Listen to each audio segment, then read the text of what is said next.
everyone, I'm Tiffany. Welcome to the Cinematic Reviewer. Today I'm talking about my experience at Epic Universe. So I've been anticipating this for the past 2 years, ever since the Super Mario Bros. Movie came out, and then Universal Studios Hollywood had introduced the Nintendo part of the park. I'd wanted to go over to California for that, but then somewhere around that year I had found out about Epic Universe and I was like, oh my gosh, I have to go.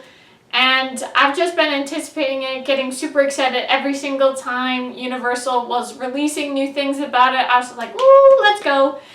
And so I have had my tickets for the past several months. I had such a great time going a couple days ago. So here I am showcasing the entrance. So here's just like the little gate, and then that's the portal to enter and everything. So this is a very pretty park. It is very, very incredible.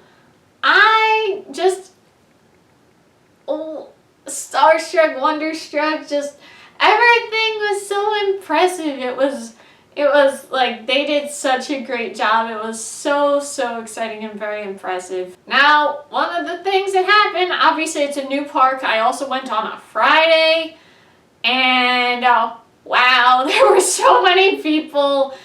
The lines were crazy. There were a lot of things I really didn't get a chance to do. I do understand why a lot of people say this is a 2-day park. Like, we only bought the 1-day pass, and I need to go back already. I'm already ready, like, let's go on this one, let's go on that one. It was just so impressive, very, very incredible. So first we went to How to Train Your Dragon Isle of Berk.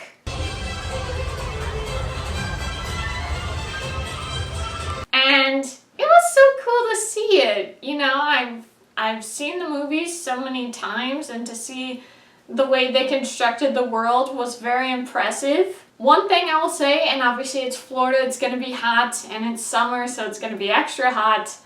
I don't know, there was something about, for the time that I came in, and that was around 11 a.m., I don't remember having this experience going to the theme parks, but literally we were waiting in the line for the Dragon Racers rally, and I was really feeling like that airplane, seeing just sweat, just so crazy hot. I was like, what in the world? But I will say I've been kind of kicking myself to go on the Dragon Racers rally. Technically, it actually was the wait time that it said of 45 minutes, but it's just with how hot it was and the ride itself. I mean, it was fun enough. You know, it's taking you around, it's flying you around, and you do this little thing to go faster and stuff. Apparently, there's a way that you can like roll, go upside down. I was not able to do it. I was trying to follow the instructions, was not able to do it. But if I had to do it over again, I 100% would have gone to the ride right next to it, which was Hiccup's Wing Gliders ride. I really wish I had done that instead. Just things go how they go, you know. So next up, I did the How to Train Your Dragon Untrainable Dragon show. I was very impressed with that. They did such a good job with that. It was so cool to see Toothless right above us. It was just so cool. It looked exactly like how these animations were constructed, which was very impressive. And I will say, seeing Toothless both as the meet and greet Toothless and also the show Toothless, it just goes to show that they 100%, the people who made this new live action How to Train Your Dragon, they 100% could have used this animatronic and had it be way better. Like, there's a lot to be said about why live action remakes shouldn't exist, but in particular the way they're doing this with Toothless and everything, just constructed CGI and that's it. It's just so soulless. It's like Toothless is one of the best constructed cutesy creatures in animation, and you're gonna tell me you're just gonna botch that? Come on. So that was about all we did. We checked out some gift shops, and so I got a new little buddy. So I got my Toothless, and I'm very, very happy. He's just so stinking cute, and yeah, like, this is just so great. I'm very happy with the choice I made and what merch I chose. So that was around the time we decided to move on to another portal. But I did see for the meet and greet the very much talked about actor for Hiccup that is at Epic Universe. He was there, and I was feeling the type of way. I was like, oh my. But it was 95 minutes to do the Toothless and Hiccup meet and greet, and that's just like, come on. It was already hot, you know, I was ready to check something else out, but I do wish I had done a little bit of, like, at some point, doing some sort of thing with the meet and greet. Either way, that'll hopefully be for the next time I go to Epic Universe, but at least I have this picture of Hiccup, Toothless, and me, so there you go. So next up, I went to Super Nintendo World, and I was so impressed with it. You go up these escalators, the portal and everything, and just it just is so reminiscent of childhood, playing the new Super Mario Bros. Game on the Wii, and just, it's just so stinking cool. And just the way they constructed everything looked so fantastic, and it was super bright and sunny as we were entering Super Nintendo part of the park. So we're in the Princess Peach Castle, and it's just super bright. You know how sometimes in movies they kind of show like it's super bright and yellow, and then you kind of see what's actually there and everything, that sort of illusion thing. So that's kind of what happened, where I'm walking out, and then I see the world.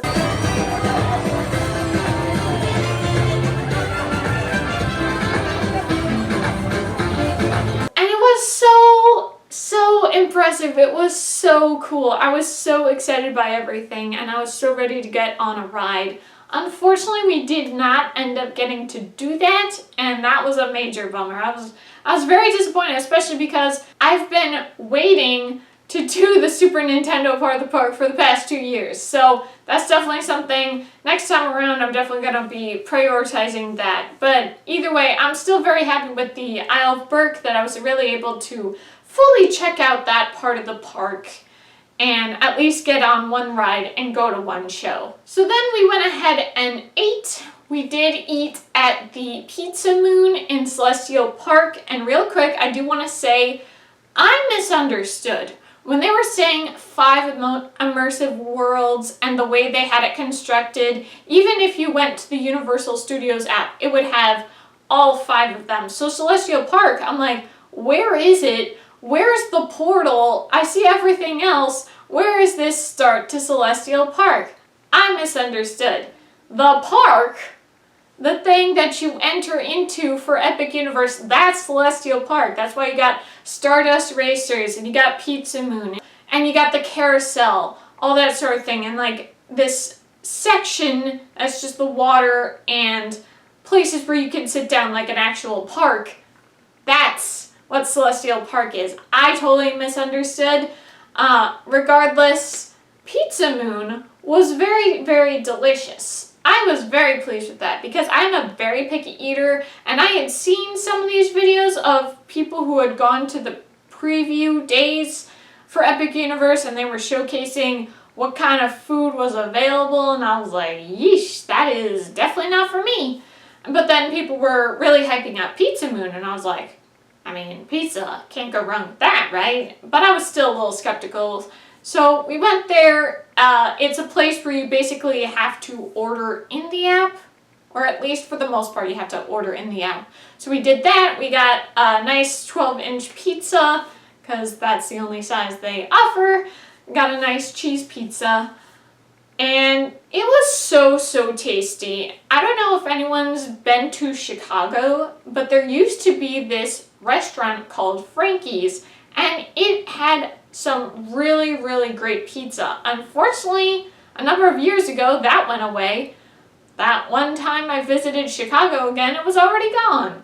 But regardless, if anyone's ever eaten and in Chicago, this Frankie's Pizza. It's very similar to how this Pizza Moon pizza is.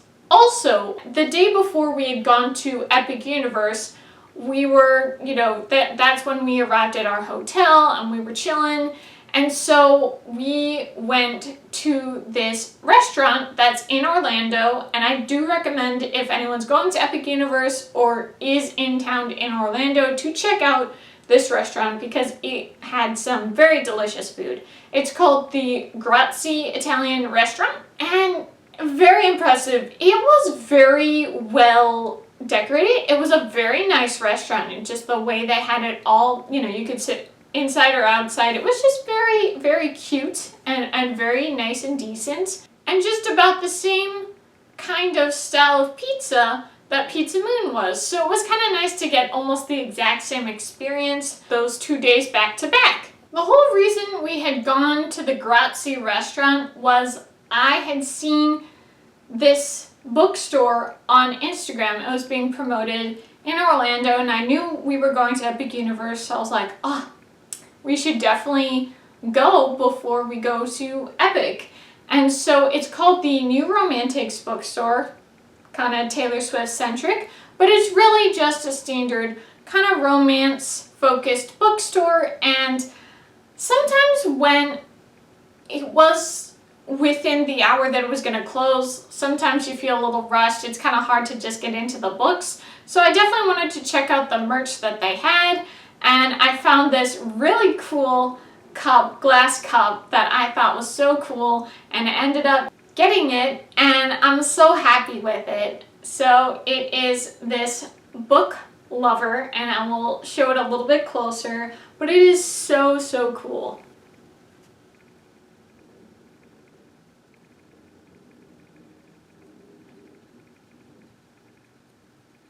But I will say, if anyone does enjoy bookstores and is going around Orlando, they should definitely check that place out because it was very cute and impressive. And I did like that they really kept it with the pink aesthetic. Anyway, very tasty food, so definitely if, or whenever I'm going to go back to Epic Universe, I would definitely eat there again. I will say, major portion sizes, like a 12-inch pizza for 2 people, because I happen to go with someone, it's hard to eat 12-inch pizza, especially when you're really chomping at the bit to get to other rides. But it really was it was a thin crust, but it was still very, very filling. It took me a very long time to eat my half of it. I was like, wow. So that's about the time. That was about 1.5 hours of our time was kind of sucked up by that, by going to the restaurant. And so then I was checking to see maybe we could do Stardust Racers,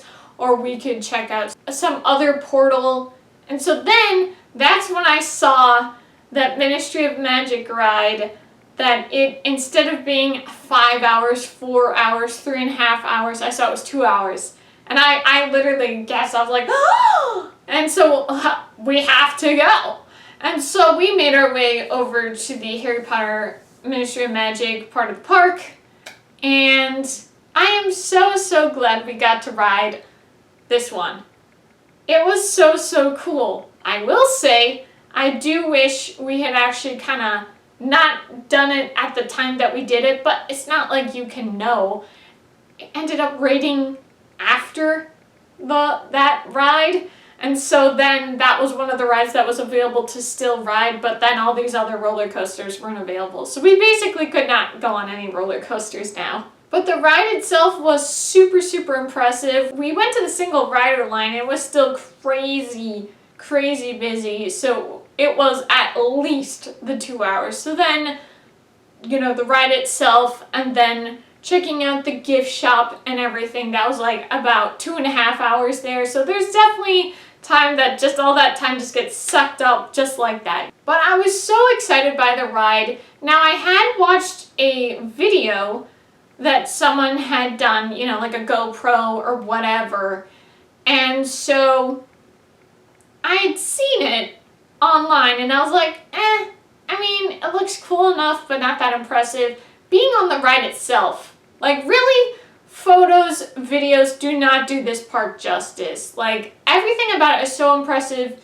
you have to be there. You have to fully immerse yourself. And like the way that the Ministry of Magic ride would kind of shake and stuff, like you can't really replicate that, you know, with a phone and stuff like that. So it was just super, super cool. I had a great time. The lady next to me, she was pretty funny. She was just really getting into it and everything. But I had a very impressive time. The only time it shut down was this part where the time turner is going and then Umbridge is getting sucked away. That was the only part that it paused for a bit, but for the most part, everything was to the nines. It was set to go. Everything was great there. So like I said, it did rain once we got out of that ride and we saw that it had rained, and so just about everything was shut down for the weather delay. So then we decided to go to Dark Universe to ride Monsters Unchained, because that was just about the only ride that was available other than trying to go back and do Battle of the Ministry, which would just be ridiculous. Real quick before I move on to Dark Universe, just the whole thing, how they constructed Ministry of Magic, I was so impressed. Especially like the ceiling. The ceiling was so stinking cool. Just the way they constructed that all, that was so very much impressive. But with Dark Universe, that was one when they were showcasing and talking about what they were going to include for Epic Universe, that was the one I was probably the least excited about. But then I had talked to a friend who had gone to one of the preview days, and she's like, oh no, you definitely should check out Dark Universe. It's very, very cool. So I was like, okay. So definitely took some pictures there.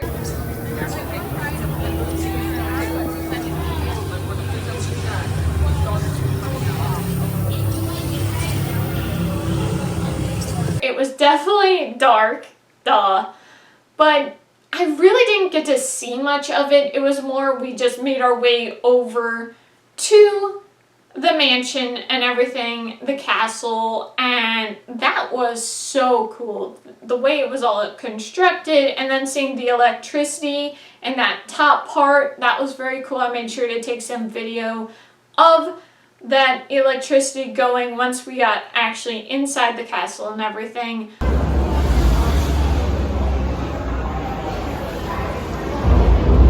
But I was very impressed with that. I wouldn't say this ride I was too impressed by the ride. It just wasn't really the ride for me. I was kind of, it's fine.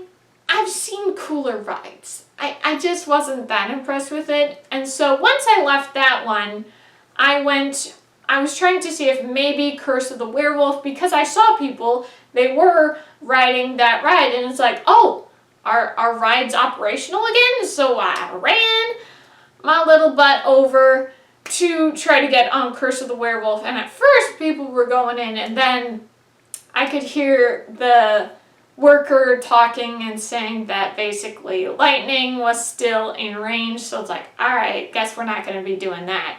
Before I left, I did see Igor. I've seen a couple of videos there. Just more of like I watched him as I was passing by. Not that I like fully interacted, whatever. So then it was a little bit of like, well, what are we gonna do now? It really was one of those of like many hours where it's like there's really not much we can do. So we're trying to figure out, are we gonna go to another portal? Are we going to try to go here, go there? What are we going to do? So we decided on like thinking about trying a food place or just getting a drink at like the Starbucks. And then we ended up not doing that. So we went back to we went to Super Nintendo for a bit because we were going to have some food. And then we decided not on that place. And so then we left Super Nintendo because again, there really wasn't anything we could do there with the rides not working, and we didn't have one of those little power-up things. We did not buy one of those. So then we went back to Isle of Berk, and that's when I got my little Toothless plushie, which was very exciting. And then I saw with the Toothless and Hiccup meet and greet, it was the other actor, and so I was not so much about it. Also, it was still going to be at least 65 minutes to be in the line to wait around. So I was like, I don't know. So we were trying to think of what to do, and so that's when I saw that Bowser's Challenge. Too bad I couldn't have stayed at Super Nintendo for that. But I saw Bowser's Challenge was available, so the person I went with went to Starbucks just to chill, and so then I went to the Bowser's Challenge. And I saw it was around 8 o'clock, and the park closed at 9, and I was like, I don't know if I'm going to be able to get on this ride, because it was about a 105, 110 minute wait, and the line was barely moving. I was not sure if it was going to happen.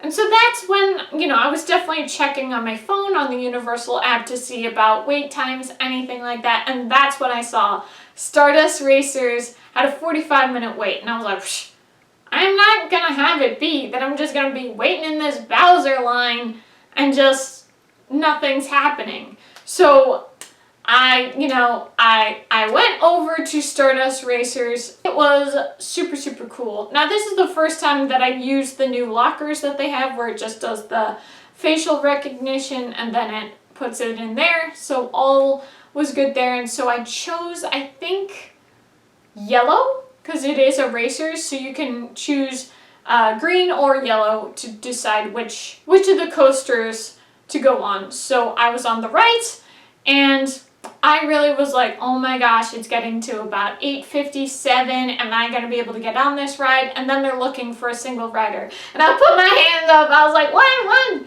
And so then I was able to get on that ride, and it was so stinking impressive. It was really the only outdoor roller coaster I got to do, but I'm so glad that ended up being the little finale for me. That at the end of the day, I really kind of redeemed it and made it a little bit better for me that I was still able to get to go on one roller coaster. So I was very, very excited by that. And so once I left there, that's when the light and little water show was happening for the end of the night. So I can show a couple of the videos here.